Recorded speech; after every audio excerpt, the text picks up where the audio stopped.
My humble respect to Guru Mahan, Guru Piran Sivasankaran, Guru Piranyo, fellow Jnanis. Today, actually, this week, we commemorate Mahan's birthday. And his birthday fell on Saturday, 2nd May. And I gave this presentation in our Sabai. And I would like to present this in commemoration of Mahan's 126th birthday celebration. In this, I want to talk about how this great master developed this mindset of, that what we call the thirst to know about who he was, what his purpose in life was, and to discover that which is greater than his own biology. That is to seek something that created everything. So I want to talk about, there are 4 parts to this discussion today. First is his biography.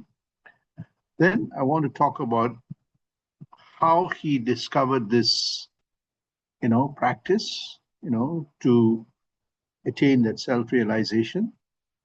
And then how he essentially developed that concept after attaining that self-realization. He started thinking more deeply, started introspecting, contemplating, reflecting, and he developed this concept of I God philosophy and putting everything in the context of, what creation is, where everything began. He started thinking like a scientist in a systematic way, in a logical way of creation, consciousness, existence, and so on. And I want to kind of bring you to his mindset on how such a person thought about this and how in that process he discovered, a particular type of meditation that helped him to go deeper within his own biology and his own consciousness to be able to unlock the secrets of this universe, which has been spoken about by many, many great saints and sages for thousands of years. And he was able to grasp that concept and, more importantly, able to experience this. Why this is really important is that it's a journey that he took. And in that process of the journey, he documented that journey with a simple, reason of wanting for others to learn from his footprints. It's like an explorer, a place has not been explored. An explorer would be the first person that chart that new frontier. In that charting of this new frontier, the explorer will leave various, steps that took him through that exploration and the discovery, so that the next person comes in will be able to follow that footprints, or that, what we call the identification, that helps us to the way to kind of a milestone that helps us to get to that final destination.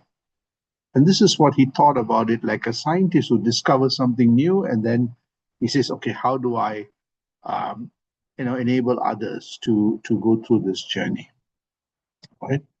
So in this, we see that, and there are many benefits of this practice. Of course, he documented it in his book, but also those who have practiced it will see that some of the benefits that he attained through his journey, they were also, attaining it. And through this meditational practice, some of the kind of a positive impact into their own lives, shaping their own worldviews, and so on. For me, this Mahan was a very interesting Mahan. I was, I've read about a lot of great saints and sages, but I was fortunate to be able to, he lived in our home. So not only, learning about his practice, but learning about his way of life, his way of thinking, his, behavior, his approach to life. So it gave us who lived with him that experiential learning. And for me, this great saint, being a scientist myself, I realized that he was a scientist in his own way. He had a systematic way of thinking about things in a logical way. At the same time, he wanted to know uh, the truth, like what a scientist would do, a discoverer would do. And he documented all this, right? So I always thought about, a scientist in a laboratory, if they are looking at the most minutest thing, they will essentially use a microscope or electron microscope to look at the most minutest thing, from bacteria to viruses to atoms and quarks and so on. So this is one group of scientists. Another group of scientists is essentially are looking at the stars and the galaxies, a macrocosm of this universe. So the first one is a microcosm. The second one is actually looking at a macrocosm, the big universe, galaxies, stars. So to know this second group of scientists use telescope, right? Today we have very, very, sophisticated telescopes, right? In the early days, you see Galileo and others use very simple telescope. Over the years, there were many refinements. Today we have very powerful telescopes, such as the Hubble telescope and so on. And we can look at the most faintest light in the sky, and we can actually, when we go deep into it, we're able to see the entire new kind of a galaxy and so on. So you had the first group of scientists which were use microscope to look at the microcosm, and then you had the second group of scientists that use telescope to look at the macrocosm. So both the first one, the labs were the laboratory of analysis, and for the second group of scientists, they use their observatories, their satellites, and so on as the field of experimentation. This Mahan took that same lens. So as I said, the first one used microscope, the second one used telescope. But this Mahan, what he did was that he transformed his body, his mind, his intellect as the laboratory of analysis, right? So he started looking inward, like how scientists was really focused on their microscope and telescope. He started focusing inwards. So I call this instrumentation as inner scope, or that inner scope is nothing but that process of self-discovery, self-development, and self-realization. So for me, this Mahan was very unique, that he didn't just talk about theology, but he had a practice to experience, to test, to validate all the hypotheses that he had in his mind on existence and what's consciousness and so on. So it's very unique. So what I'm going to take you through is that the journey that got him there. It's not about just the initiation process, or it's not about becoming a Mahan or being the Mahan. I was more curious that the journey that he took to become that Mahan, because that learning about the journey helps us to learn our journey. So I'm going to take you through this biography of this great master that I was fortunate to have lived in the same house. So I want to take you through this discussion in 4 parts, and to really appreciate his own life experiences, his own learnings, his own teachings, and his own experimentation. So this Mahan was actually born in India, on 2nd May 1990 in this small town called, in Ramnath district, south of India. He's born to a very respectable family, a very religious family, and he was brought up in a particular tradition, right? And what is really interesting is that, he was well versed in his own religious practice. So that gave him the fundamentals of, wanting to know deeper than your day-to-day activities. So he started, in his own family environment that shaped his early days of his worldview.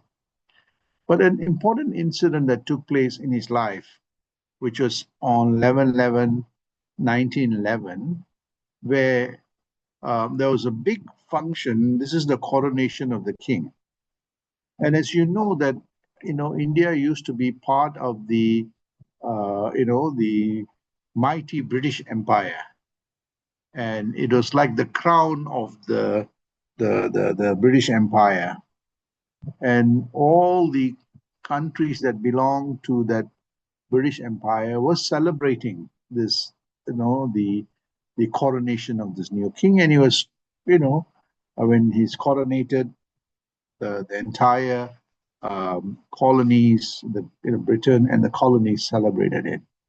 And he was also, after the coronation, he was traveling to the various places that the colonies, and there was a big celebration for this coronation of this new king, and the streets were all very nicely done. People are celebrating. There's probably a holiday there, and so Swamiji was 11 years old, and he was so fascinated by the celebration that he asked an elderly person, "Why are we celebrating?" And this elderly person said, we are celebrating because this is the coronation of the king, and he's the person that is, you know, uh, the person in charge of the entire, empire. Is the chief of the empire. At that time, they also are seen as a commander of the navy and a whole host of army and air force and so on. So Swamiji was very curious. He said, if he's the greatest person and he's far away from where we are and we are part of that empire we're celebrating, so he asked this person, is there someone greater? Is he the greatest, or is there someone greater than him? So he's curious because, oh, wow, this person is really great. We are all celebrating. We get a holiday. We have, the streets are very nicely done. So he must be really great. So he asked this question, is this the greatest guy or the greatest person, or is that somebody greater than this? And the person actually says, yes, there's someone greater than the king. He says, that's God. So Swami then asked, can I see this person who's greater than the king? And Swami was curious, So 11-year-old boy was seeking what is the greatest thing in this universe, right? And this elderly person said, yes, this God is the greatest, greater than the king, right? And if you want to know God, you have to have faith in yourself,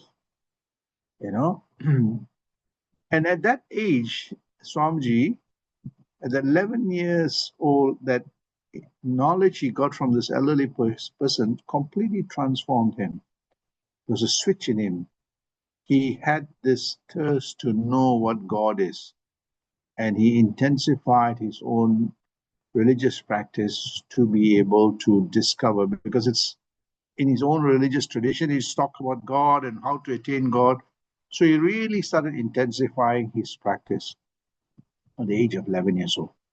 And that started reverberating in his mind that I want to be able to discover this God. Can you imagine? 11-year-old boy. Today, you ask an 11-year-old boy, what would be running in their mind? They'll be thinking about party, or they'll be thinking about a mobile phone, or they'll be thinking about TikTok and all those things. But those days, you didn't have those luxury. And coming from a family that is not very well to do, Oftentimes it's prayers or scriptures or reading or some kind of activities that you have, right? So at this age of 11 years old, and this is a crucial turning point for Mahan, 11 years old, he had this information of God and wanting to know this entity that is far supreme and superior to a king of a mighty empire. That kept reverberating him. And he continuously started, everything that he was doing was aligned to that searching for that divinity. So in his practice and so on. And that continued in every facet of his life, including when he was in his teens and in his, in his 20s and in his 30s, where he started thinking deeper. So he traveled as a merchant to travel. He went to different countries and he ended up in, today we call it Myanmar, Burma in Rangoon. So he was there, and he was doing his profession, goes to the place of worship, and he was intensifying, he was asking a lot of questions, about scriptures and God. And he asked many people, and the answer was okay, but it was not complete. And there was an elderly person in the place of worship observed Mahan very, very closely. And he became very friends, and somehow he took a liking to Mahan. And he used to buy him food, and Mahan used to see how he bought him biryani rice, and they got into very deep conversation about God and life and everything else. And this elderly person asked him many questions of what he was searching. And Swamiji was telling him, this is what I've learned, and this is what, but I still haven't grasped it, haven't got it yet, right? So this elderly person became very fond of Mahan. He used to buy him food, and he had the deep conversation. And somehow, there was a liking of Mahan to him, and vice versa. And this elderly person told him, you are searching for something. I can show you how to get to what you are looking for. And on the 7th of January, 1938, remember Mahan was born in 1900, so he was about 38, roughly about 37, 38 years old. At the time of 11/11, on the race course in Rangoon, this elderly person showed him a particular technique of how to get that wandering mind to focus inward, to feel the vibration. Because Mahan's search was all about God around him and things, and he didn't know how to get to the abode of within himself. Right? So what happened was that Mahan picked up this, and Swamiji actually dreamt about this event. He didn't think much of it, but he knew, in that dream in 1930, he had experience about this process of discovery. And sometimes in our lives, this happens when we're intensifying something. We know that there's something we're going to achieve, but it's not there yet, and it's guiding you there. And this dream that he had in 1930 was actually, the telltale signs that he's going to get it, because the path is already set. So, and he got this initiation, and like a dry grass, he was ready. The moment the guru touched him, it just sparked, right? And he received that vibration so strong, and he intensified his practice, and he started asking the guru all the questions. I'm feeling this, I'm feeling that. And, the guru did not give him the answer. To me, I think he wanted him to discover it on his own.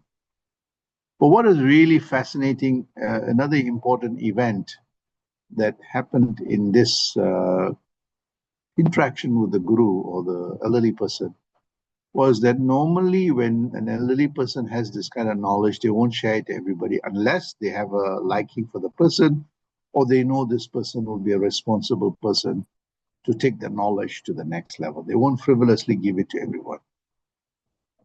So in this case, Swamiji was telling us that this elderly man did not give it to everybody. And normally he will get a promise from whoever he's imparting that not to share it to everybody.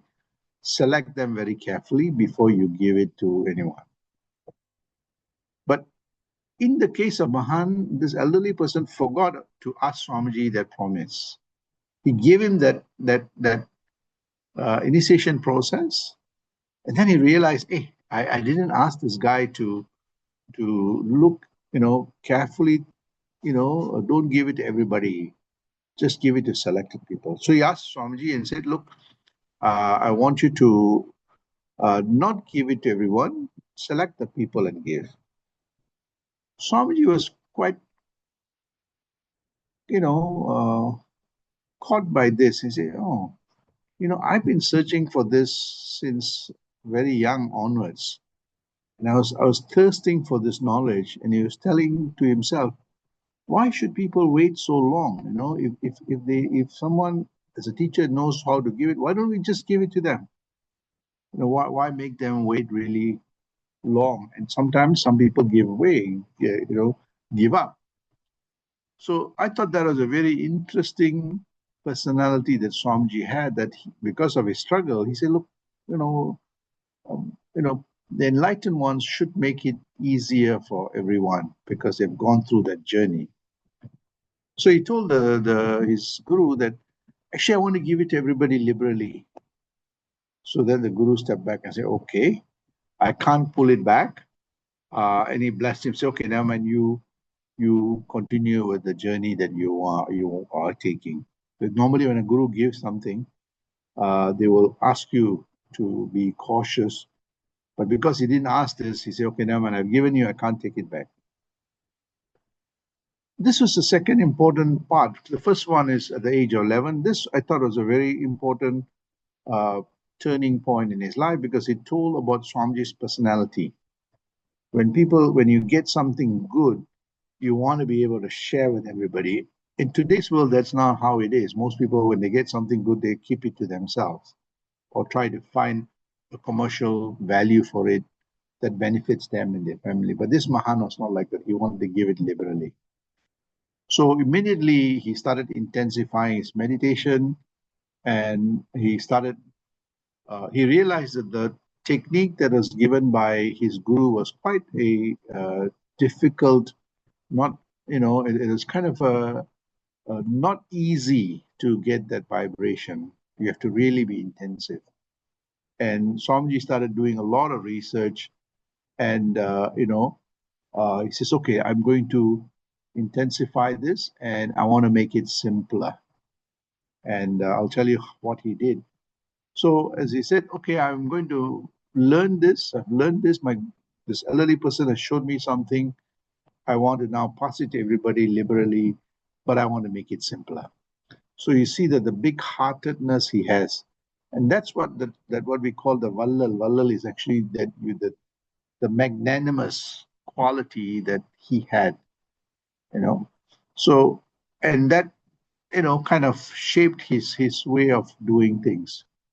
So when he started intensifying this practice to make it more easier, he did all kinds of, so he transformed his body and mind and intellect into a laboratory, right? Doing all like what a scientist would do, try to experiment and see what works, what is simpler. And in that process, he actually discovered a simple technique to awaken, to quieten the mind down and enable the mind to connect to that life force, which is actually the spark of divinity. That life force that is emanating in us is the same force that was the crucible of the beginning of our universe, right? That spark, right? So this Swamiji, when started intensifying this, while he started thinking about it, he intensified that divine vibration started reverberating in every facet of his life. And there was a glow in him. We call it the Tejas, right? And he looked like a guru. He's no more like, look more peaceful, more harmonious, more connected. And people started noticing this as a change in him, change physically, change emotionally, change intellectually, and his whole personality started changing. So some of them saw him say, hey, you look like a guru. And he realized that he could feel it. And he said, yes, I am a guru now. Guru means one who is enlightened. And Swamiji knew that not only he knew, but the people around him knew. So that changed Swamiji, and he completely stopped his job. He went back to India, and then he started intensifying. And this is where he started putting a lot of effort in research, introspection, contemplation, research, and service. He wanted to impart this knowledge to everyone. He wanted to impart this knowledge, you have to make it simpler. And during this period, he discovered that simple first stage, second stage, third stage of awakening this force. And I'll talk about that. That is one of his major innovations. Then he says, okay, I want to take this knowledge to everybody. He established a sanctuary, Universal Peace Sanctuary. He used that as a mode to impart that knowledge to everyone. During that period, of course, Swamiji was not well versed in Tamil. His mother tongue was Urdu. He was back in India and had a lot of communication issues, but he learned. He had a lot of challenges. People are challenging him with what he was discovering, his experiences, but somehow he was able to intensify and convince people that there is something within all of us and he was able to identify and, be able to teach them.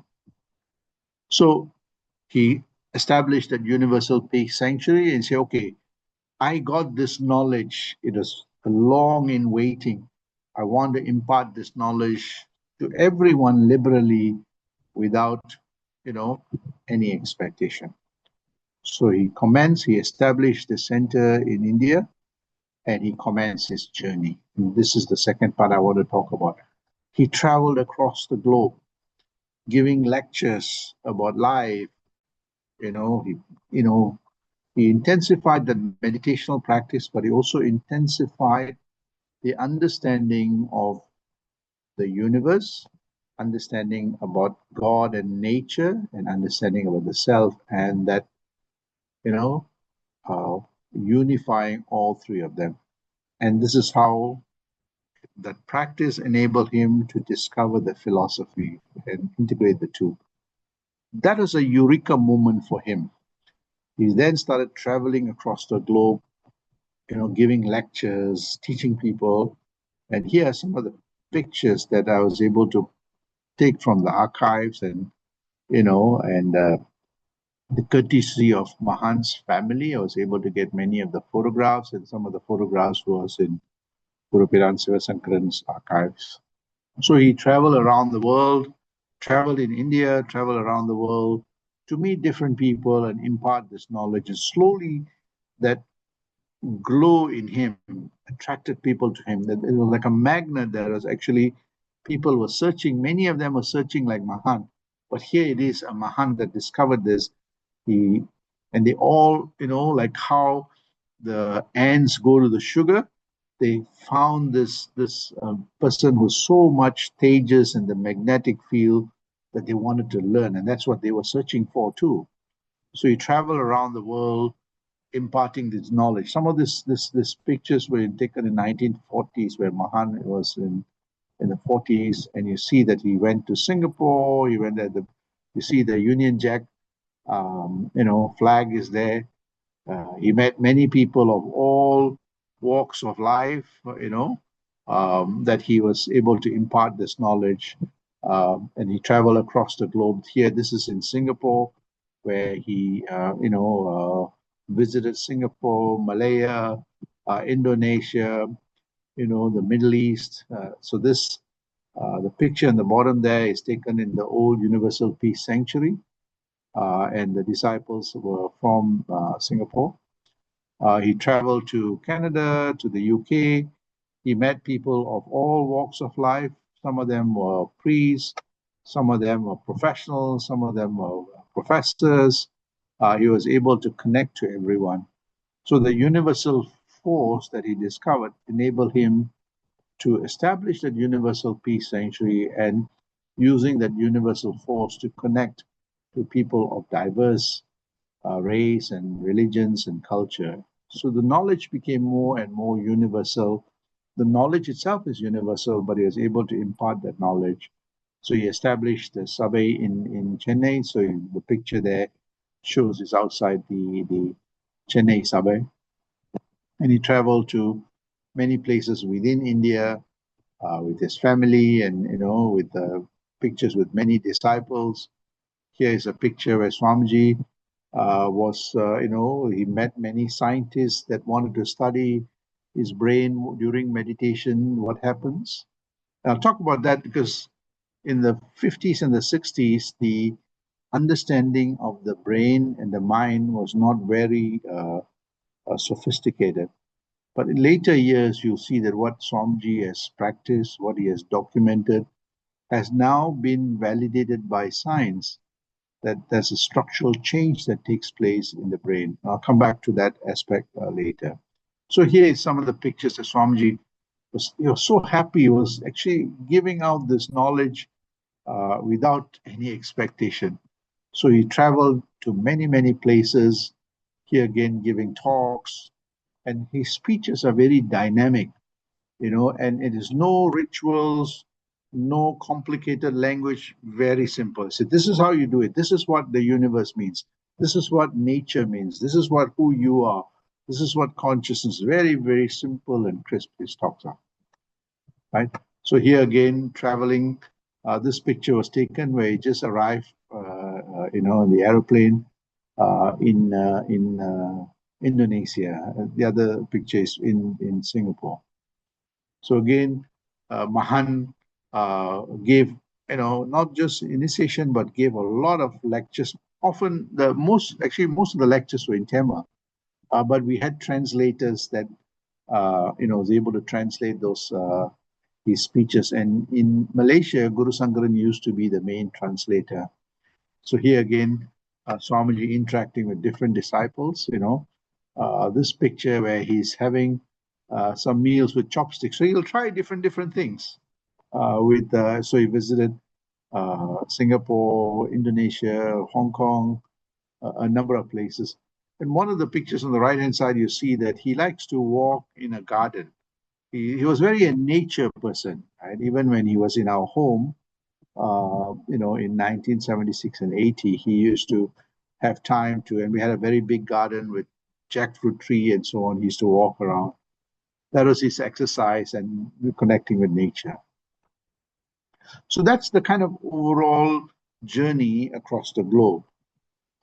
But Mahan also visited Malaysia and Singapore. And of course, he visited about 6 times. And the first one is 1953. 57, 58 is when he met Guru Sangharan. 1963, he visited Malaysia. And Guru Sangharan looked after him in 1963. 1969 was a very interesting year. That is the year that Malaysia had a lot of turmoil. Mahan came, and that is the first year I saw Swamiji. I was about 5 years old. I saw him in Subang Airport. He came in, he walked to the tarmac, but they didn't allow him to come in. So we could see him from above. And then they sent him back, because at that time, the country's political situation was not very good. So it took another 6 to 7 years before Swamiji made his return back. So in 1976, Guru Sangharan brought him back to Malaysia. We had a very grand, ceremony. And then in 1980, Swamiji wanted to spend his last birthday celebration in Malaysia, and he celebrated in Guru Sankaran's house. So here are some of the pictures where you see the picture where Swamiji is arriving in KL Sabe, which is Guru Sankaran's house in 1976. Pictures with disciples. We had monks and people of all walks of life came to see him. Here's a picture with Singapore, in Singapore. And this speech, I remember this speech very clearly, where he gave the speech during Merdeka Day in Malaysia, 31st August 1980. And I can still, that speech is still reverberating in my mind, where he spoke about how he loved Malaysia as a country where, all races and religions live harmoniously. And in his speech, he says that, my teachings actually foster unity among people, peace and harmonious living. And it helps people to overcome all their addictions and negativity so that they can live a wonderful and enlightened life. And I remember that speech very, very clearly. And 31st August was the farewell dinner. You're supposed to travel back on the 1st of September. And I remember this incident very well, where when we went to the airport, the plane could not travel because there was a malfunction. So it was traveling 2 days later. And Mahan was so happy that he could come back and spend another 2 to 3 days in the center. Here it is, the birthday celebration in 1980, where this was his last birthday, and he's having lunch, and he was very, very in a stage where very happy and an enlightened stage. And we have a picture of him. After the cake cutting, we had a meditation, and you can see the glow and the vibration that is emanating in the crowd. This is a picture of Mahan traveling back to India, and he looked quite sad in this picture. But the picture on the right-hand side shows how he was 80 years old and he did things on his own. He went on his own. He came on his own, alone. These days, you see that most people will travel in troops, but Mahan traveled alone, carried his bag, and quite independent in his thought process and in his living. So that's the kind of journey that he took. So for me, the learning experience was fantastic, where at the age of 11 years old, he had this wanting to know, and that intensity continued, that led him to a mindset that drew in a teacher that showed him the next stage. And that knowledge reinforced the guru in him, that unlocked that wanting to share this with everybody. If Mahan did not think that way at that time, I don't think all of us would have got this knowledge. So this birthday celebration is a wisdom day for all of us. So once he discovered, he said, okay, I got it. I understand it. Now I need to be able to make sense and bring everything together, right? So within all of us, there is this force. But this force comes from the greater cosmos. So I need to piece this story together so that people understand that this is not magic. It is actually, there's a scientific reasoning for this. So his research, he had several books, and he compiled all that into this simple book called I, God, and Nan Kadavul. And I'm going to take you through in a simple way his thinking process and how he brings everything together and connect all the dots. At least for me, it is connecting all the dots, right? The full version of this, you can see it in our YouTube clips. So what he did was that in this, he documented his experiences. So his practice of this yoga, or what we call Kundalini Yoga, the spark of divinity that is reverberating in it and enabling the mind to feel that vibration. Most people's minds are very noisy, so he discovered a technique to quieten it, to feel that resonation, right? And then through this practice, he was able to discover a philosophy. We call it I God philosophy. Actually, it's Advaita philosophy. It's about non-duality. It's about how the divinity or that divinity emanates as our life force, as everything in this universe. We are one with the universe, and the universe is one with us. And that's the philosophy that he brought together, that we are part of the universe and the universe is part of us. So if the universe or the divinity is part of us, then we've got to find a way to discover the divinity in us. And that's the philosophy, and that philosophy and the practice of Kundalini enable us to achieve that, to experience the divinity, provided the mind is quiet. Most people's mind are very noisy, so they miss that subtle, life force, the divine force that is, manifests as our life force. So when he intensified this, he actually started, discovering, putting everything together. And he says, look, the universe did not have form. The universe did not have space and time. And also, when you have got no space and time, our universe was constructed with space and time. But prior to that, he says that there was, nothing, something by chance. Nothing means no thing, absence of material, space, and time. So he pieced this together. this state of infinite possibilities, right?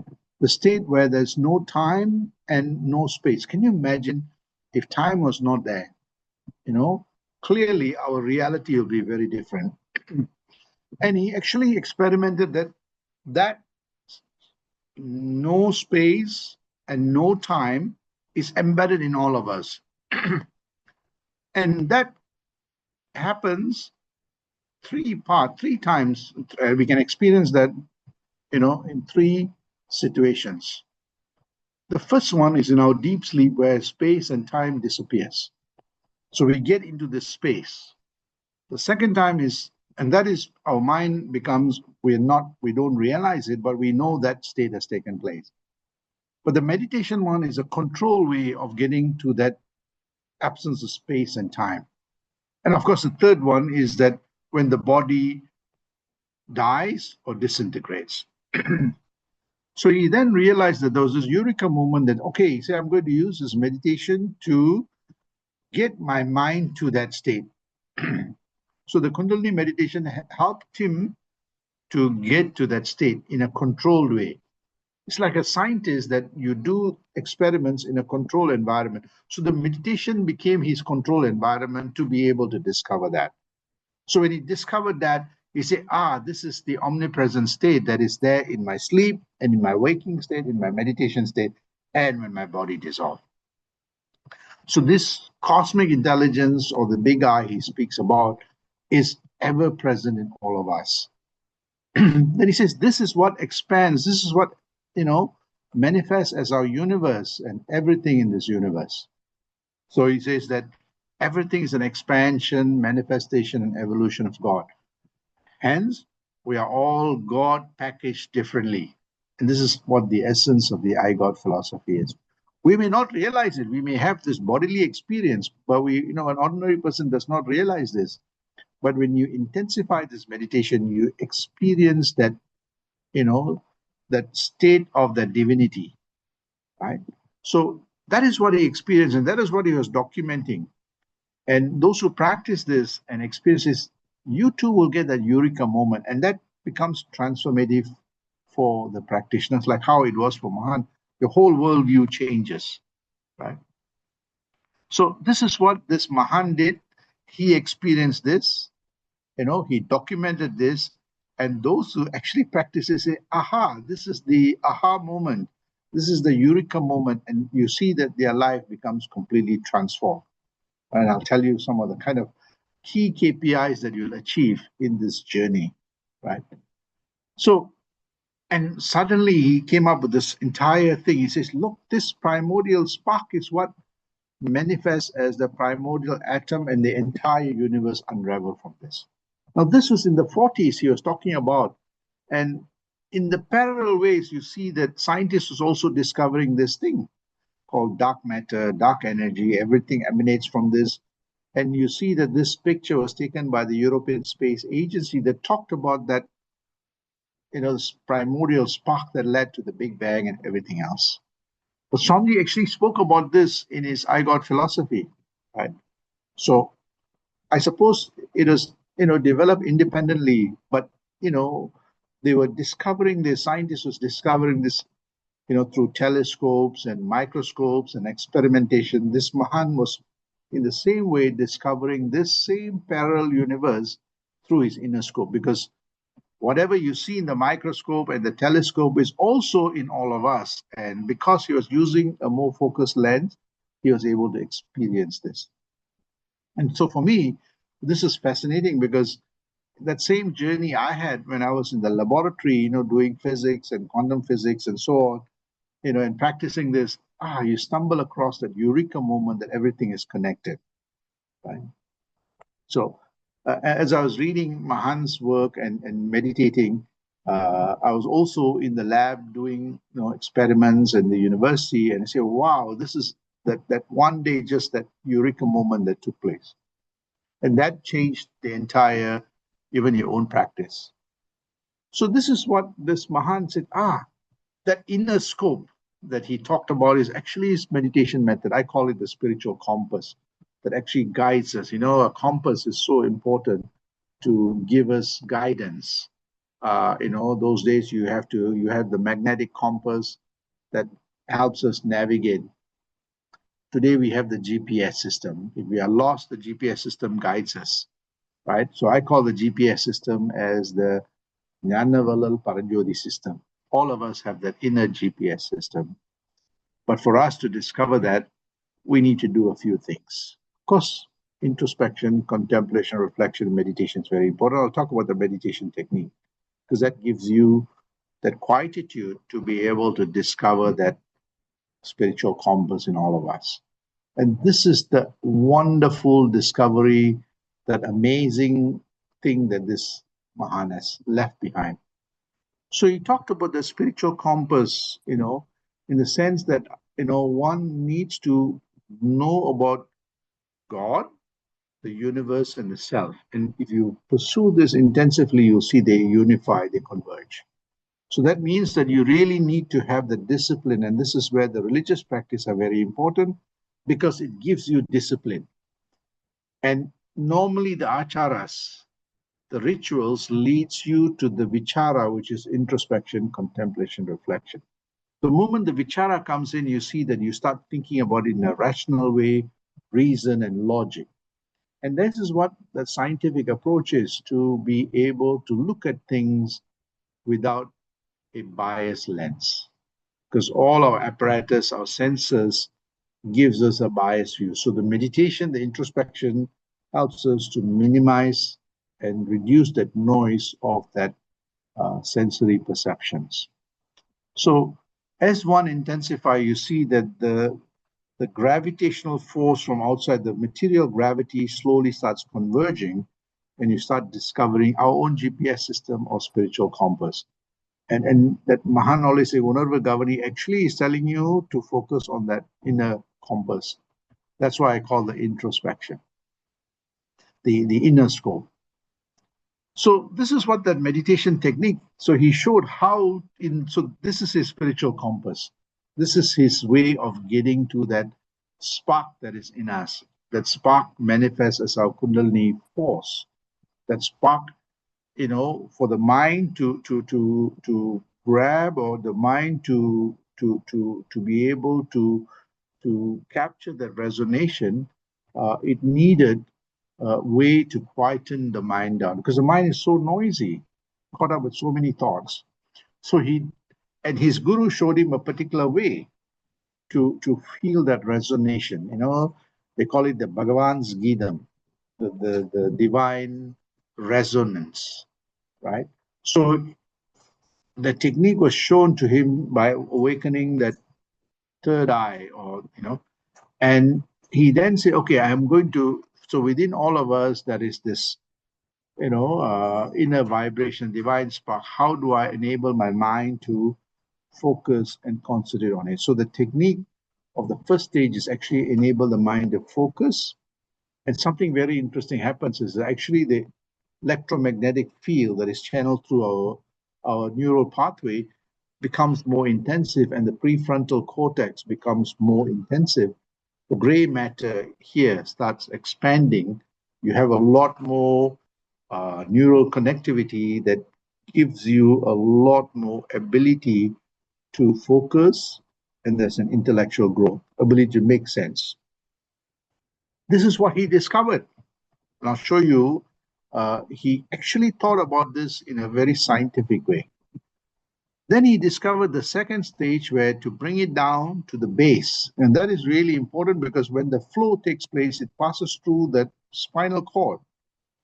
And that energizes the entire body and it improves your health, your overall well being. You see that those who practice meditation are very, very dynamic, very, very alert, very, very sharp in their mind because the flow actually enables the growth of the neural pathways and so on. And then the last step that he discovered. So most people in the scriptures, they talk about the awakening the third eye, but very few talk about bringing it down. Mahan is the only one that actually showed how to bring it down. And I've done my own research and I say, look, nobody has actually taught how to bring it down. And there are benefits to that. And then the third stage, he brings it out to the top, where actually you feel a kind of a blissful state because it actually ignites all our happy hormones, gives us peaceful, calmness, the alertness, everything. So you see that when you practice it, you become more peaceful, calmer, more, you have the, it's okay, let it go, not to be too perturbed by things. You become more patient, right? And more happier. So this he discovered this, and he says this is really important because meditation is not the end of everything; it's the beginning of everything, because it helps the mind to be calm and cool, not to be affected by things out there, and in that quietude, you feel the resonation of the life force. That life force is actually the divine force that exists throughout the universe, right? So you're actually becoming one with the universe. And that's what the yoga word means. Yoga means to be in union with. And this is Kundalini. Kundalini is Kundam is actually the vessel. Ini is actually the force, right? The yoga of bringing the two together, right? So here he discovered this technique. The guru showed him a particular technique. He intensified, he researched it, he discovered this technique like a tablet form. He says, you practice this in 21 days, you will feel the life force in you, and it'll have a major transformation in our lives. So here is the techniques that he was starting to show and discover and teaching people, right? So here are some of the steps that he was showing. Experienced gurus will know what this is. How to focus, teaches the disciple how to focus. So here are all some of the pictures that I got from that archive that show. And the wonderful thing is he is teaching people from all walks of life, you know, the farmers, the people in the kampongs or the rural areas to the towns to, he was taking this knowledge to everyone. This is the Jnanavalal in him, that wanting to share this with everybody. So, around the world, he went to, different parts of the world, males and females. He was teaching that those days, this was only taught to the men, not the women, but he gave it liberally to everyone, right? So here are some more pictures of, from his archives that he shows, right? This is the third stage on how he shows how to raise it to the top, right? So again, you see that people, everybody clamored. Those who knew about it theoretically realized that, hey, here is a master. This knowledge has been there for thousands of years. He can actually show it in a simple way how to feel that vibration that has been spoken about in the scripture. So here again, you see the Shaolin teachers came and learned from him, to understand. I mean, they've studied in their own school of thought, but here it is that this grand master shows us what is in our scriptures. Right? So then he said, okay, great. I can grade, I can awaken this, but what's happening in my mind? Something is happening. So remember, he had never been to school before, and this is from his book. He actually documented what happens. It's like Galileo, right? That he was how Galileo explored the skies. Mahan was exploring the space in ourselves, in our brain, and he says, okay, this part of the brain, this is working, this is working, and he started showing what happens. This is in the 40s, in the 50s, in the 60s. He was refining his thinking process, right? You're saying this part of the brain, that part of the brain, and by doing this, this is the feeling I'm getting. All those things he was documenting, right? So what I did was that being, a scientist myself and being able to have all the apparatus of the university, you know, um, I was overseeing a brain institute, so I learned a little bit of, from some of the scientists and said, let's explore this. I've been practicing, something's happening in my brain. What are the structural changes? Right? So, taking this Mahan's knowledge, practicing it, I know there are changes that are happening in me, but I want to know what it is. So this is where I saw, okay, is it just a placebo effect, or is it real structural changes that are happening that is giving me this effect? And yes, and I went into the literature, look at the scientific literature, and yes, when you practice meditation, there are changes that happens in our brain, our neurotransmitters that carry all the chemical messengers, parts of the brain that is important for, cognition, calmness, coolness, speech, creativity, intellectual understanding, reasoning, our language, our speech, you know, uh, regulating our emotion. Sometimes people get angry very fast. When you practice meditation, you become more calmer. Your memory retention becomes really good.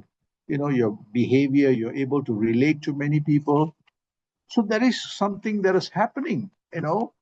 I can feel it. But as a scientist, I want to know, is there a science behind this? And Mahan put the footprints in the book there already.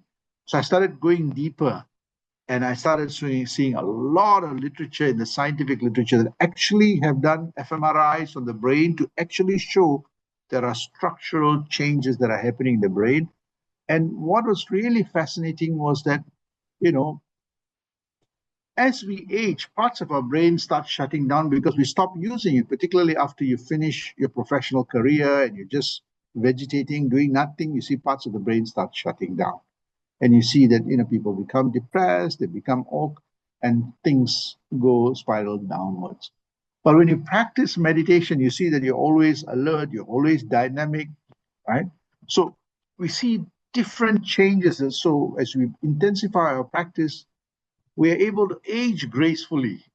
We have a kind of a very amazing outlook of our lives because we have the experience, we make sense of the experience, we have a, kind of a more, a lot more wisdom of knowledge that we get from all our experiences, and so on. Whereas an ordinary person that does not intensify their meditation, you see that as they get older, they get afraid of death, they get agitated, they get frustrated, life becomes really not comfortable, right? So I was experiencing this. I was reading the scientific literature, I saw this in Mahan's teachings, and everything was coming together, right? So we see that the meditation this Mahan has left behind gives you the health of the brain and the body. It gives you a powerful mind. Especially this is very important if you are a student, you're starting off early, and over the period you see the mind becomes really powerful, your intellect becomes sharper, there's clarity of thought, and you feel connected. You always feel that wonderful state of connectedness, with everything, with nature, with people, with everything around you. It's a, I don't know how to say this, but Swamiji used to say summa irkum sugam. That joy without any material things that influences that joy.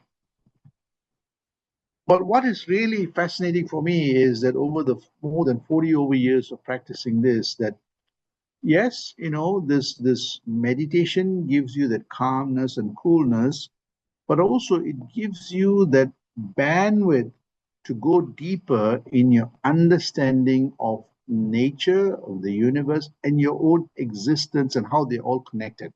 And this is what I'm going to bring it together. Remember, I said this Mahan, the I God philosophy connects everything, connecting the dots. So for me, this is the most important part where one is practicing the meditation, the other one is understanding the philosophy, but bringing everything together was really important. So here it is. So Mahan then came up with this concept of Irul, nothingness, right? This is the higher order of continuum, which is actually about the state of absence of the space and time. And it is a higher order of continuum because our universe has got space and time. It's a four-dimensional universe. So you see, prior to that, it is in the state of Irul or the state of higher order continuum, right? You can call it infinite, right? So he says, from there emerge our universe, right? So from there, our universe emerged. So now he's bringing through this meditational practice, he's going to make sense of our universe and then bring it back to who we are as a human personality and how we are connected to the divine personality. So this nothingness state, that infinite possibility state, emerged as a primordial atom, and space and time took shape. One can ask, why did our universe begin? The answer to that is very simple. It says that if it is infinite possibilities, then one of the possibility is this four-dimensional universe that we are part of. So in that universe, you have space and time, and you have vibration. So scientists call it string. From there emerge quarks. Now you see that this vibration emanates as light, right? We call it divine light. In some theologies, they say, let there be light, and then, light emerge. So this is the continuum, right? And from that emerge, so I'm combining Mahan's philosophy with a little bit of science here, that you had protons and you had atoms and electrons and all those things, and you see that from there emerge our entire human existence, all biological existence. Where did it start from? It started from that formless, dimensionless, timeless continuum which Swamiji spoke about, So that means it is core to our being, right?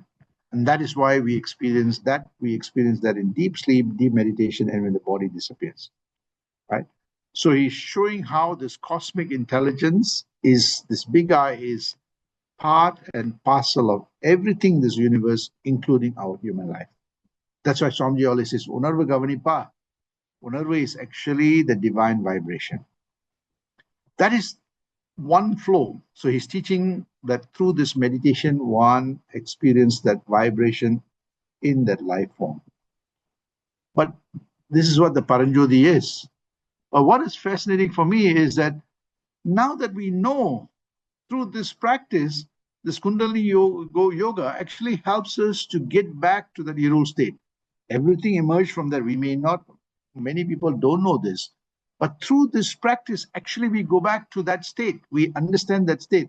We experience that state, And ordinary human beings don't know this state, but when you intensify this practice, you go back to that state. This is what we call the Samadhi state. The Samadhi state is the Samadhi, being one with this.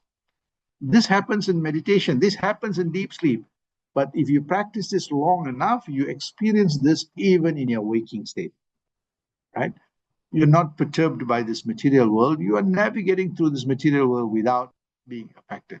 So this wonderful combination that Mahan brings it together, that from the Irul right up to who we are as a human existence and how that vibration is part of us, that Kundalini, and by practicing that and going deeper through introspection, contemplation, reflection, we experience that divinity, formless, dimensionless, that infinite. For me, that is, wow, this is mind-blowing, right? He brings it all together like a symphony. right? So these three stages of this meditation, Mahan brings it together. He says, wow, when he got his eureka moment, he says, in the flames of the tapas of awareness of, he says, Ipparamum, Apparamum, Ega Paraparamum, Yenul Nan Arinden.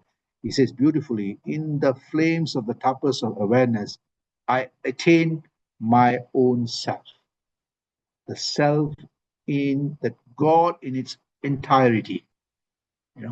So this is remember, there's no complicated things. There's no, you don't have to say anything. It's just sitting quietly and practicing this meditation. Over time, you get it. You feel that symphony of that universe reverberating in us. So he says this beautifully. He says, the seeking the inaccessible God by that ceaseless subjective and inward search. This is really important. This did not start, it started at the age of 11 years old. He started searching and searching and searching until he came across the teacher. And when the teacher showed him, he continuously searched and he discovered.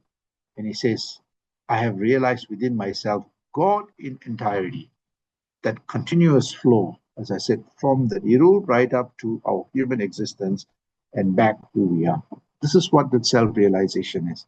This Grand Master was teaching. So what is the benefit? Great, all this philosophy, this practice, all this is fine, so what? Right? So this is the question I always, okay, so what? Right? And this is the wonderful part. We have this body, the wonderful part of this body is that we have to, experience this divinity. And how does it come? It comes in this form, right? This is our KPI, right? We feel peaceful. Actually, you're not perturbed by anything. You're not tormented by anything, right? This meditation gives us a peaceful state. This is what Swamiji called the universal peace sanctuary. Universal peace sanctuary is not the physical abode. It is that divine abode in all of us.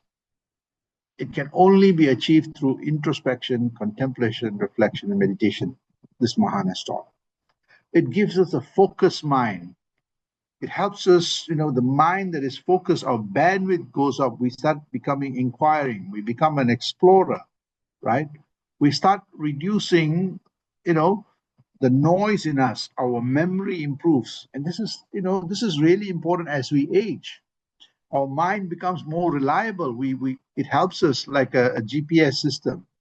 We have an agility of the mind. And this is very important as we age, because the mind, when we lose our neuroplasticity, that means the ability to connect things, we lose our agility of our mind. We start forgetting.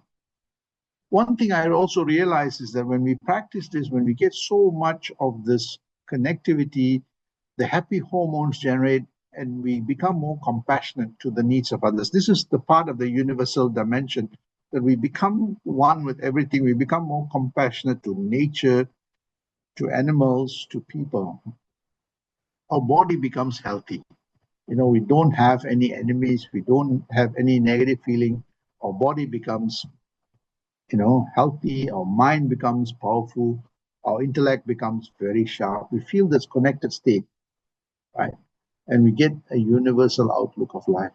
And this is what enlightenment is. It's not you ascend to heaven. It's actually you feel that connected state, that awareness of itself, that divinity within all of us. And this is what the benefit of this meditation is. And something very fascinating that happens, your perspective of life changes.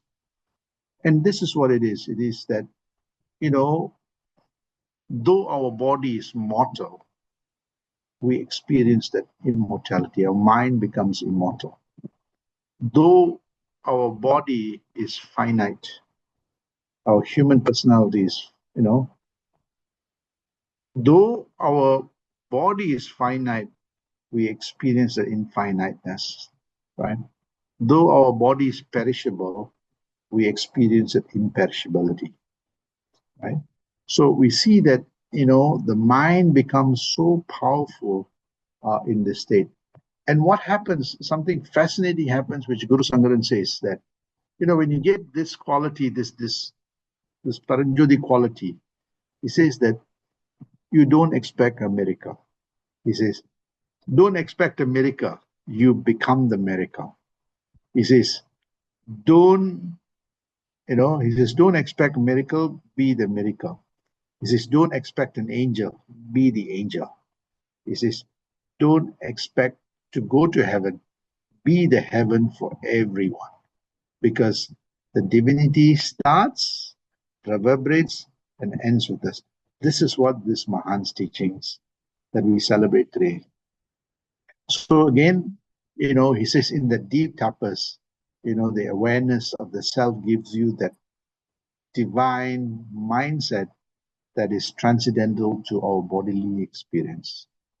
And that is what this Mahan I wanted to share today. That I was fortunate to be in the presence, to learn from him, put it to practice, and benefit from it. And at least I'm able to share some of it. And you'll see a very detailed YouTube clip, close to about 200 YouTube clips that goes more in deeper each of Mahan's teachings. So with that, I'm going to stop. I want to thank Guru Mahan, Guru Piran Sivasankaran, Guru Piran Neo, and all my gurus that have become the leading light for me to discover this and share this lecture to all of you. Sandosham.